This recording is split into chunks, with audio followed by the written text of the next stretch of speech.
Three men have been arrested on suspicion of murder following the deaths of three people who were hit by a car as they tried to protect their community in Birmingham. The father of one victim has become an icon of courage and calm in the area after he renewed his appeal for rioters to give up, calling on the young people to wake up to their stupidity. I've lost my family, I don't know how to explain to people, I've already said to you, if you value your children, keep them at home, keep them off the streets, to parents. And to the kids, if you're listening to a grey-bearded old fella that you have no respect for, then try and understand this. When you're my age, you will look back at your lives and think how stupid you were. We can now speak to Alton Burnett, Vice Chair of the local Afro-Caribbean Centre in Birmingham. Good evening, Mr. Burnett. Let me first of all ask you what the mood in Birmingham is this evening. Good evening, sir. Good evening. You've heard Tariq Jahan there, very impassioned but very calm appeal to the local community to stay calm. Has that been listened to by the local community? Yes, we at the Afro-Caribbean Millennium Centre have expressed our condolences to the family of the people who suffered tragic death, and also we have expressed the deep sorrows and regret of the African Caribbean community of Birmingham as a whole. We share the pain and the sorrow of the Asian people. We have a good community here, a very united community with harmonious relationship between the African Caribbean people and the Asian people.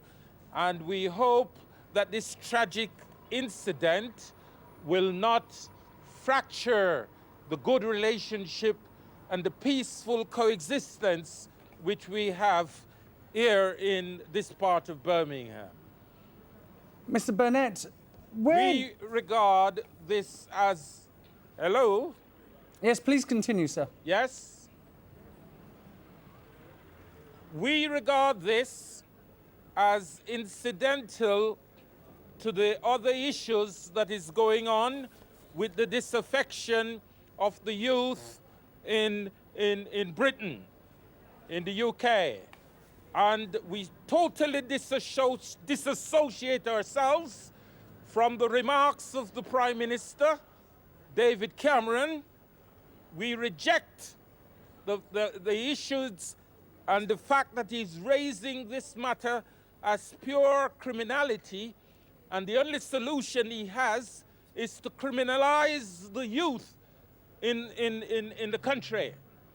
We see this as an underlying problem with the youth rejecting the values that we hold so dearly. The youth in this country is rejecting the values, they're rejecting the direction in which this present government is taking the country. They are rebelling because they reject the fact that they have to pay 9 grand for university tuition fees.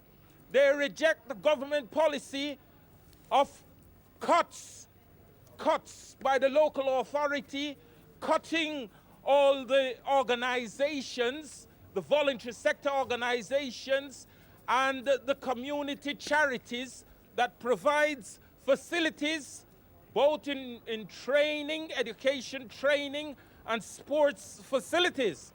And we at the African Caribbean Millennium Centre was very, very concerned about the cuts that the local authorities making and destroying the efforts and the facilities that we were providing to support the youth.